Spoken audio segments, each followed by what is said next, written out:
प्रभूचा गौरव असो आत्ता आणि सदा सर्वदा. आत्ता आणि सदा सर्वदा प्रभूचा गौरव असो. सुमने हो निगळून पडावे प्रभूच्या पद कमळाशी.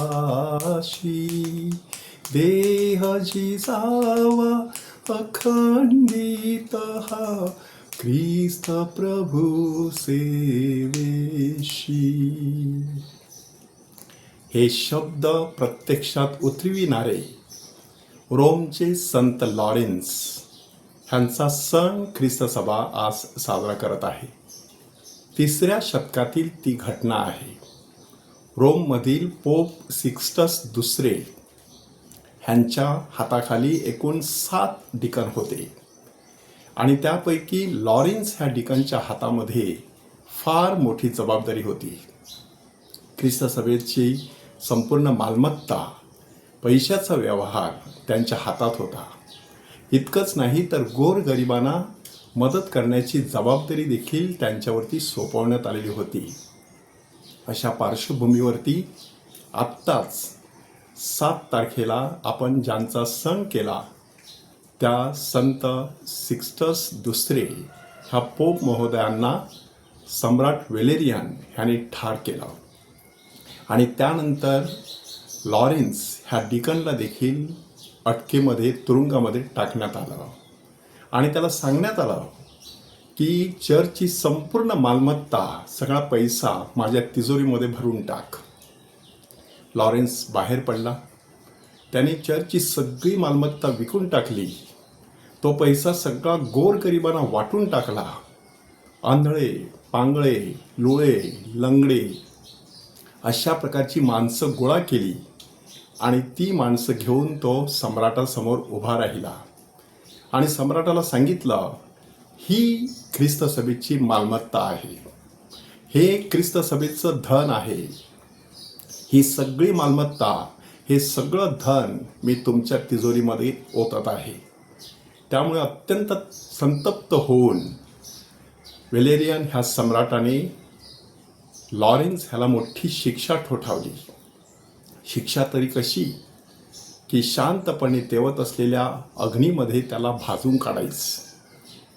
काही ठिकाणी असा उल्लेख आहे की तेलाच्या उकळत्या कढईमध्ये त्याला त्या टाकण्यात आलेला. आणि अशाही वेळेला संत लॉरेन्स डगमगला नाही. तो परमेश्वराची स्तुतीस्तवनं गात राहिला.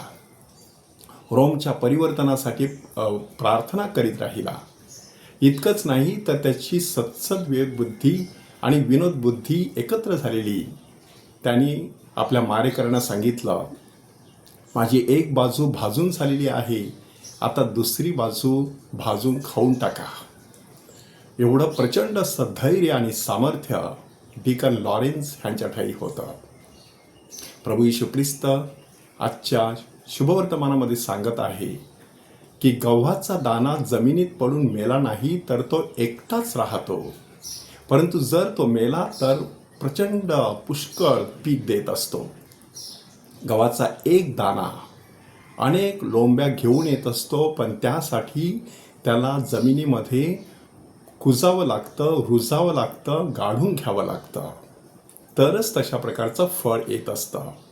संत पॉल त्यासाठी पहिल्या वाचनामध्ये आपल्याला सांगत आहे की आपण जे काही पेरतो तेच उगवणार आहे.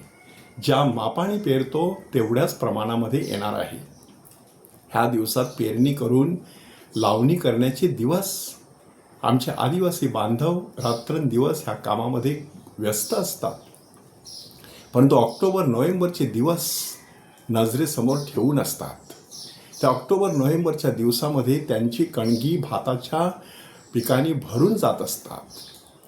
त्यांची खळी भाताच्या मोठ्या राशीने सजलेली असतात. परंतु त्यासाठी आत्ता मात्र त्यांना आपल्या पायाखाली प्रचंड असा चिखल तोडवावा लागतो. एकीकडे भोग, दुसरीकडे त्याग. माणसाची एकंदरीत प्रवृत्ती अशी आहे की त्यागापेक्षा माणसाचा ओढा भोगाकडे असतो. परंतु संत महंत आपल्याला काय सांगतात की भोगापेक्षा त्याग श्रेष्ठ आहे. भोगाचं फळ नाशवंत आहे.